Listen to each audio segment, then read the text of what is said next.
So yesterday, after I was through grinding the surface there at the end of number 13, I left everything the way it was. And one of the viewers saw it and he said, next time you do it, he says, don't lower your cutter. Go back again across and see if it'll make any difference without any readjustment. So I commented him back and I said, well, as luck will have it, or something to that effect, everything's the way you saw it at the end of the video. So I came back downstairs and I ran this across again without lowering it. And sure enough, I could see where the diamond cutter was actually cutting a little bit. And then I went back and forth 2 more times and it didn't make any difference then. But going back again a second time, maybe even a third time, does seem to make a difference, even though you don't lower it. Now as far as I'm concerned, we're done with this. We can take it off.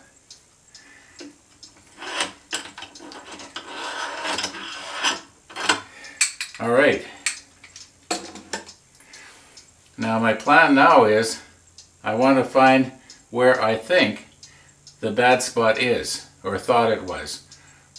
Maybe there was no bad spot, but anyway, and where I concluded that it was, I marked it on the side of the wheel right here. So I am assuming that if there is a bad spot, it'll be right about here somewhere. So what I'm going to do is I'm going to make a little mark with felt marker. Red one in the center and a little black one on each side. Then we'll look really close. This time I'm going to hook that camera up to the microscope with this thing. By the way, this thing is not near as good as when I look through the microscope just with my eyes. When I'm looking with my eyes, I'm seeing it in stereo. Literally, I don't want to be getting any comments saying, no, there's 2 eyepieces, but there's only one tube. There's actually 2 tubes in this particular microscope. So I'm seeing true stereo, and wow, it makes a difference. But unfortunately, I can't show it to you in stereo. But I'll do the best I can, and we'll take a look, and then I'll do a side-by-side comparison on the screen, and see if we notice any difference from the inside to the outside. Stick with me. Well, I think we've got everything at the top here. You might say it's top dead center. Now I realize I'm not timing an old aircraft engine, but anyway. Okay, put a little red mark there.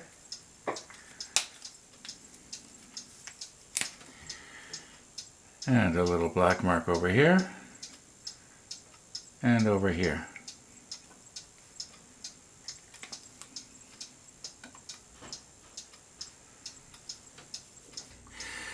Now, normally when I'm viewing something like this, with this, and I'm using these extra lights, I'll have one coming in from both sides. But in this case, because it's sort of a rough surface, I wanted to have shadows, so be able to see it better. And so I've got both of these lights coming in from the same side. And if I increase them to maximum brightness, then I'm able to get a much better picture on the screen here. Anyway, right now we're at minimum magnification. I think it's what they call 8 power. I'm going to go all the way up to, I think it's 56 power. And now we'll just refocus.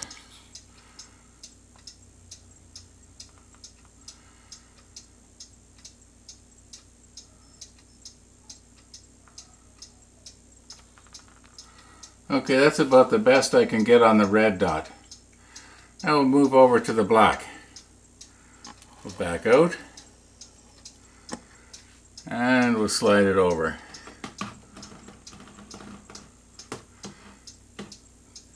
Get it in the center of the screen there. Okay, now we'll zoom in. Well, first we'll refocus and get as get as sharp as we can. I think that's about it. Now we'll zoom right in. And maybe I'll center it up just a tiny bit here. And refocus. Oh, wrong knob.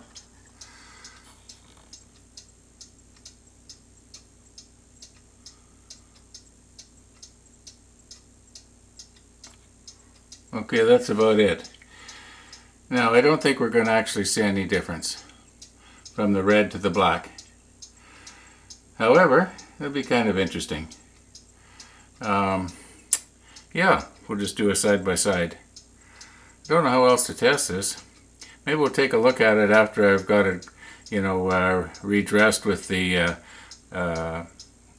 stone to bring it up to 1000 grit. Right now it's supposed to be at 200 grit. It's about as coarse as it can get. But of course I don't want to use it like this because I'm not shaping anything. I'm just sharpening. Now I've used this stone several times. Starting to get a little bit maybe this way. So I'm going to compensate for that, and when I go across, I'm going to be going right across to here and pushing down here like this to try and get this part of the stone in the center. That's my theory anyway. Tormek might watch this and say, hey, that's not the way to do it, but anyway, I think it'll work. The only other way is, you'll notice that it's flat right here. Well, what I can do is I can lift it up. However, I want to try it this way first and see what happens. So here we go.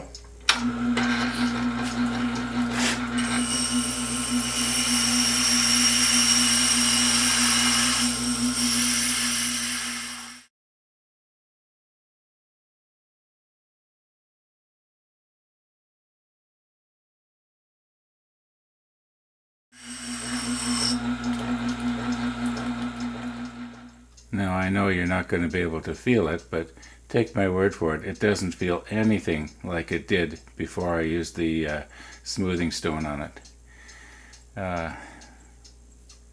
Yeah, I think it's about as good as I can get it. We'll look at it now with a microscope now, see if you can notice that these little pores that we saw before are sort of filled in. Now, the only reason I'm showing you this is because I said I would, but it's embarrassing. When I'm looking through the microscope, it's so crystal clear, but when I try to photograph it, it's not. Anyway, this is the center of the stone, red dot, and the edge of the stone, black dot. Comparison, and you can see that you can't see anything. They both look the same. And here's the before and after when I used the facing stone to turn it down to 1000 grit. And once again, there's not a huge difference.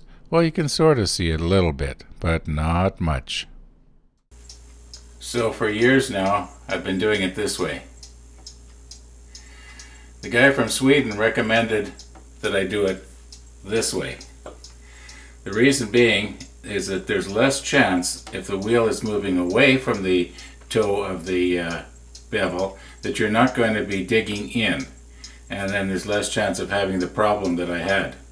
So I'm going to have to learn to do it differently, and you know the old saying, you can't teach an old dog new tricks. So we'll see what happens here.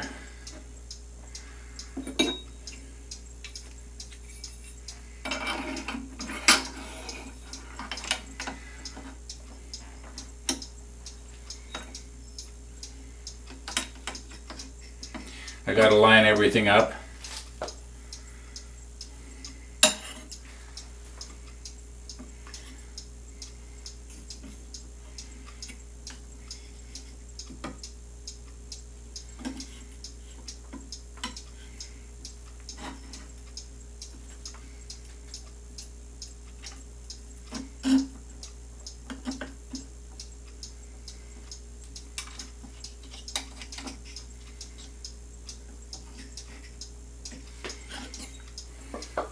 Now the way I do it is I'll take a felt marker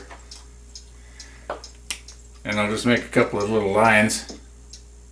1, 2, and maybe one over here. And then I'll just check and see how that's removed.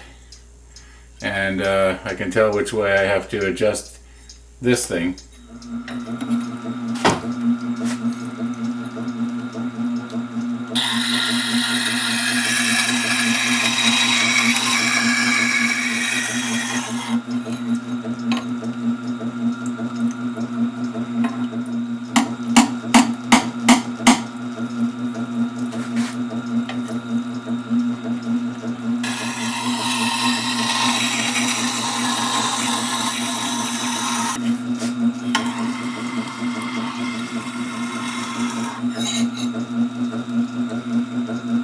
think I'm very, very close. I'm just going to leave it the way it is and take it down, and just have to get used to doing it different. I wonder if it's going to make a little burr here now. I bet you it will. That's probably why I didn't do it this way to start with. Anyway, just have to get used to it.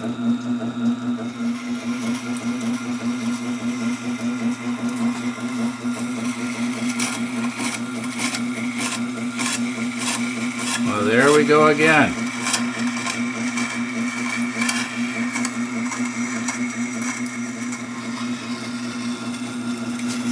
Let's go past that spot again.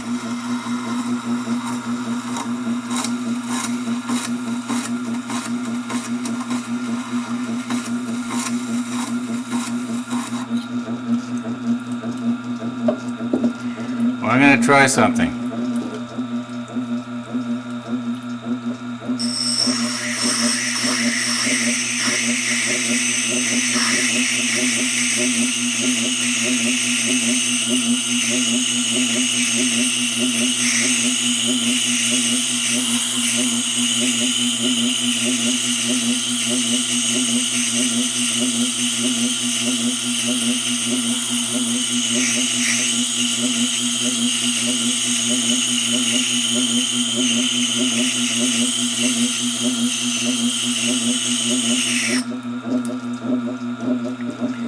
Okay, let's see what happens.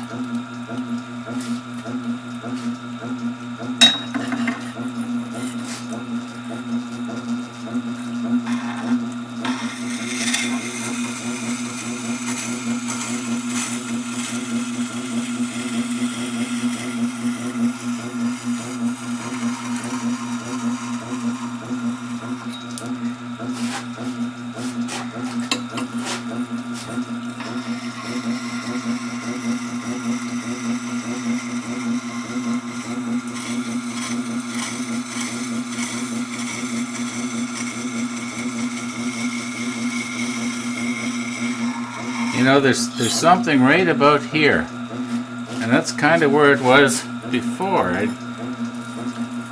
It's really got me puzzled.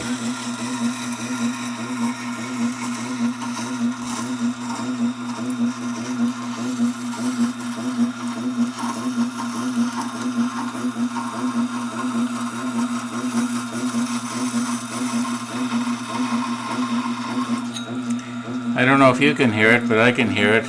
You know, it's no big deal, I guess. It is sharpening it to a just like a razor. So I think I'm going to go back to the other way, though. I'm not too happy with this little burr on the top here. Well, I'm zoomed right in at maximum magnification here. And that little burr that I could feel, now I can see it. And it's quite noticeable. Now I realize that some guys actually like to have a burr. They like to cut on the burr. I don't think I ever have, so I don't know if it's good or bad. So I'm going to try it, see how it goes. And if I don't like it, oh boy, that's very noticeable. Wow. I didn't realize it'd be that big. It is well into the next day. This morning some woodworking buddies came over, and all we did was talk and talk and talk. Produced no sawdust, but we had a good talk.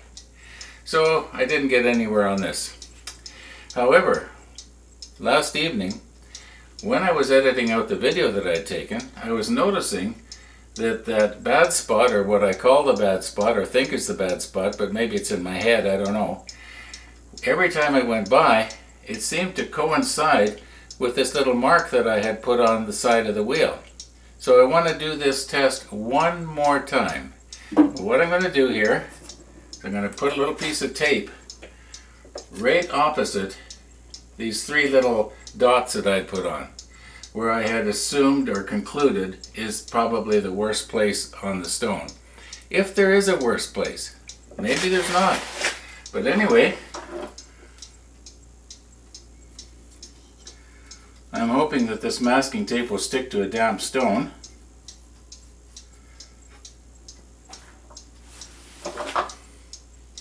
That's not going to work.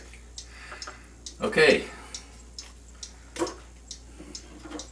We'll make this a little bit more predominant here. I don't think this marker is going to hurt the stone. Okay, we'll be able to see that a little better as it's going around.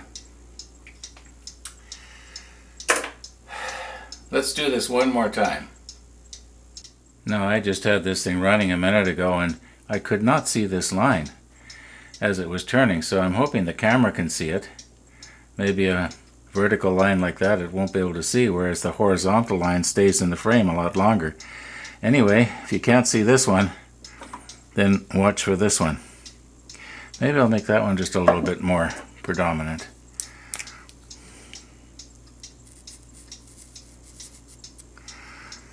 Okay, let's give this an honest whirl here. I'm not making this up, folks.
Well, there is something there. I don't know what it is.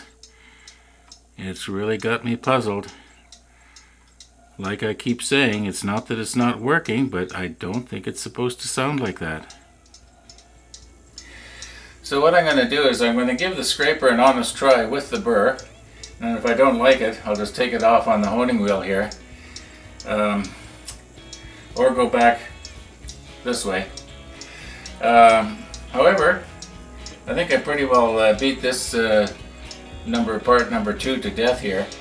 I'm just going to, like I said, I'm going to just try the scraper, wait and see what happens here, and maybe there'll be a part 3 and I'll let you know how I made out. Part 3 might not be for a while because I want to get back to the Emperor pen. I'd like to get that finished up yet. So anyway, thanks for watching.